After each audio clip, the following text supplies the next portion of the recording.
G'day friends and comrades, it's Posadus Pac-Man coming at you loud and proud with yet another Shonen Ronin video. Today we're diving into one of the most popular shonen series of all time and my personal pick for the successor to Dragon Ball Z as the longest and greatest shonen of all time.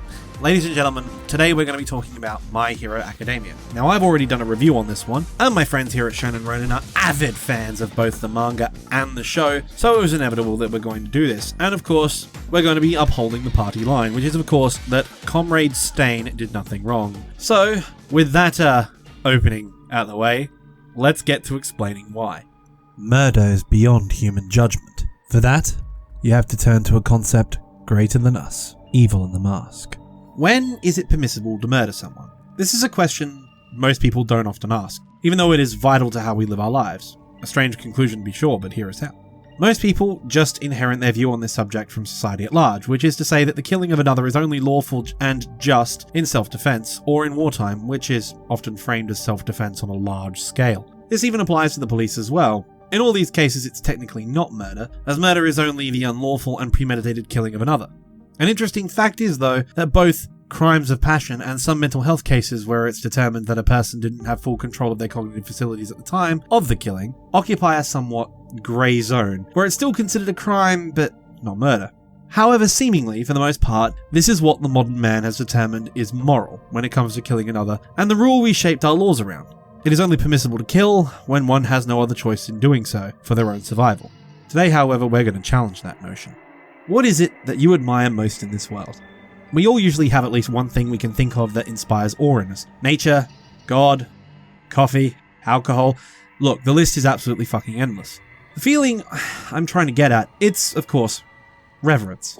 Not as we commonly think of it, though. We typically think of reverence as connected with religion, and lots of our media reflect and reinforce that frame. Death Note, for example, uses Light's lack of reverence as his fatal flaw, and that leads to his downfall. A god complex is, by definition, something that you can only develop if you deny any being is above you. Light only gets so far because he's an absolute genius, but as the show ultimately comments upon, someone who thinks they're such hot shit will never stay on top of their throne for long. That's because we are in fact not gods. We need others. Depend on the environment to be stable and providing for us, and no matter how good or bad things go, we will eventually die. In this way, Death Note addresses religious reasons for reverence, our own mortality, and human error being the primary ones for why we should revere God. But reverence is a virtue that extends past the religious and is vital for the flourishing of human society. Pause and Select did a video on My Hero Academia that I source literally all the time, wherein he basically explained how the concept of peace All Might stands for serves as a somewhat of a meta-narrative of the series. Peace in the series works somewhat like an ideology, as Joe says, a universal pacifism. However, the reason for its creation and subsequent adoption throughout the world was not just because All Might and the others believed in it, but it served to unite them under a common cause, something higher than themselves. Perhaps it couldn't necessarily be replaced by any old doctrine, as there are things about an abundance of pacifism in the world where everyone has superpowers that just don't get to the end result of a happier citizen, more than one, say, focused on justice would. In fact, a justice-focused ideology, that in a meta-narrative in of itself, would even cause more problems, which we'll see later. The symbol of peace, and with it, the ideology of universal pacifism, was something All Might manufactured specifically for the purpose of being admired and revered by the citizenry. Which should beg the question, why does it work? In Paul Woodruff's book on reverence, he talks about how we are in the modern age and have somewhat collectively lost the old virtue of reverence. Understanding why this is important and in the author's opinion should be reversed requires understanding of the virtue ethics which guide this critique. Virtue in Woodruff's view is not about fixed guidelines or traits as is typically associated with virtue ethics, but rather a view of a virtue as a commitment that you will take the good traits in yourself and hone them. While we're familiar with the typical ones like courage, cleanliness, and compassion, Woodruff counts reverence as another important one. And virtues are important because without them, in this view anyway, moral degradation runs rampant and society collapses. What is the opposite of reverence, however? Well, the answer's simple. Hubris. Characters like Endeavor, for example, see themselves as more important than anyone else, and they serve ultimately to corrupt the morality of the justice system of My Hero Academia. Compare this, however, with All Might. We don't exactly know what life was like before All Might, but the one thing we do know is that crime was higher and things were worse than when they were before he was a symbol. Of course, with All Might's retirement, things are beginning to collapse once again, but symbols are replaceable. It is the reverence we place into those ideas that truly make the magic happen. A society ruled by fear and hubris. What the villains of the series want to bring about is no society at all, but a collection of gangs and survivors. A society without reverence is one that needs and bleeds for nothing.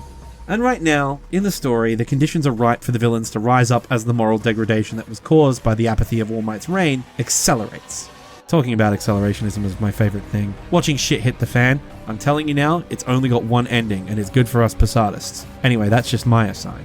Now that All Might's gone, we may finally rise again. But there is someone who is standing in the way of that ultimate completion of the dialectic. Someone who is willing to stand against the atrophy of All Might's reign of terror, if you want to call it that. That man was a vigilante named Stain. Now, I'm not the first to propose that Stain is a dark hero. Hell, Hunter x Hunter Dick Writing Association is of course writing this here, but I myself made the same conclusion in my own My Hero Academia video. Stain is, in a certain lens, the good guy. Hell, the author of the manga said so himself, and if rumors are to be believed. And I won't be the last either to make that claim. It's not even the case that this is particularly a rare challenge. However, for many of the people viewing My Hero Academia, it can be easy to forget or dismiss the validity of one of the central villains out of hand due to emotional reasons, or even just because they're not used to thinking deeply about the questions. Usually both. I say this not just because of my personal experiences and opinions, but because of the relative lack of analysis on Stain from an ethics and philosophy standpoint, despite him being arguably the most important character in the entire series outside of All for One and All Might up to this point. With that aside, I'm now going to engage myself thoroughly in the dilemmas, and I encourage anyone who is willing to give a response, as well as whether you disagree or agree with our conclusions. In order to determine the goodness or lack thereof of Stain's actions, we must first establish that the law is neutral, neither good nor bad by most ethical standards. This is important to establish because, as I stated earlier, people don't often think deeply about the morality of killing for themselves, rather they default to the societal position as it's encoded into law. Now you can still come to the same conclusion as society at large, but as the established reverence of the population is important, and if the law doesn't line up with that force, the law and as such society itself will collapse. In addition, a society's laws are determined by those who have the most power, not by who is most ethical, unless one equates ethics with power. I mean, take your pick. Whether a society is ruled by a minority or has all the power divided equally amongst its members, a system of laws will necessarily be in place to ensure that those with power keep it in order to maintain tranquility. That is the essence of the law, with a capital L. It is the decree of the sovereign, a claim to the monopoly on violence in an area, no more and no less. Now, both those who subscribe to the Kantian or similar categorical imperatives, i.e. those who argue some actions are always bad and others are always good, and those who are among the different varieties of consequentialist, can and have argued that some laws can be unjust, but also that some laws are good and necessary. Thus, most who have thought on the subject have concluded that laws are morally neutral. Some have disagreed, however. In the first chapter of Plato's The Republic, Thrasymachus states that justice is what is good for the stronger. To use a more shonen example, Don Quixote do Flamengo, the famous One Piece villain, once said, "Pirates are evil, the Marines are righteous." These terms have always been changed throughout the course of history. Kids who have never seen peace and kids who have never seen war have different values. Those who stand at the top determine what's wrong and what's right. This very place, is neutral ground. Justice will prevail, you say, but of course it will. Whoever wins this war becomes justice. When a law changes, it does so because power has changed hands, whether temporarily or long-term, regardless of the morality of the group that made the change. Laws are simply signifiers of power. In the face of this fact, what role does morality play if it is not itself a signifier of power? The answer lies in the fact that laws are made and maintained by people. And what drives these people is belief. Rights are a moral conclusion, as they prescribe what is and is not morally justified. Morals tell people what actions should be taken, and by extension, what uses of force should be encouraged. To say might makes right is a self-contradiction, for it is precisely the perceiving of being right which guides the use of violence. So, the villains in these works are truly just promoting egoism, or at best tribalism, without even bothering to actually justify their actions. Saying I am doing this because I can is merely describing and not an actual explanation of reasoning. To say that it is law, which is morally correct, is the same. We can safely dismiss such notions in this discussion from here on. Now here is where things get contentious. Consequentialism, which is a technical viewpoint in a broad sense, has the following to say. In the classical notion, teleology is grounded in the inherent natures of things themselves, whereas in consequentialism, teleology is imposed on nature from the outside by the human will. Consequentialist theories justify inherently what most people would call evil acts by their desirable outcomes if the good of the outcome outweighs the bad of the act. So for example, a consequentialist theory would say it was acceptable to kill one person in order to save two or more people. These theories may be summarized by the maxim, the ends can justify the means. I'd suggest reading some Epicurus and Stuart Mill if you want a firmer grasp on it.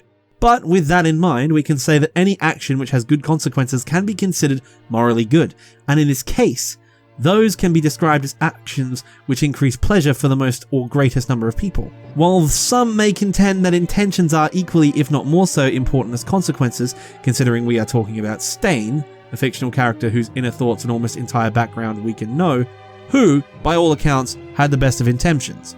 We can skip over that. So what did Stain do exactly, and what were its consequences? Well, to start, he killed some heroes to change the attitude of others so that crime would go down. And, in fact, it did. Stain learned the hard way that mere words, such as rallies and protests, can't affect those who deny reality and, as a rule, society as a whole. And that, in turn, means society tends to do whatever it wants in certain areas. There are times where action is necessary to motivate action. So that's what Stain did. And if you weigh the lives of a handful of heroes in comparison to the actual thousands of lives, if not more, saved by a lowering of the crime rate, there is simply no comparison. However, actions can have unintended consequences, and actions taken without wisdom can get people hurt needlessly. So, was Stain wise in his actions, and did he avoid unnecessary suffering? One way he attempted to do so was through his creed. He wanted to instill in the people a reverence for selfless heroism once again. The true heroism that is nearly impossible to achieve. Yet that's what makes it true. The beginning of the series, during the entrance exams, have Present Mike quote Napoleon, before introducing a phrase that would define the series.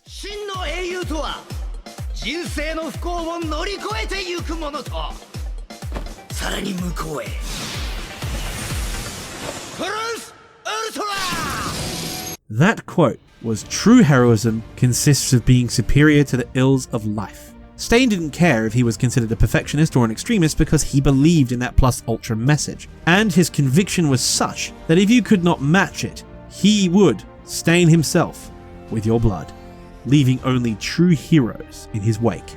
A moral survival of the fittest that would replenish reverence for justice in the population once again.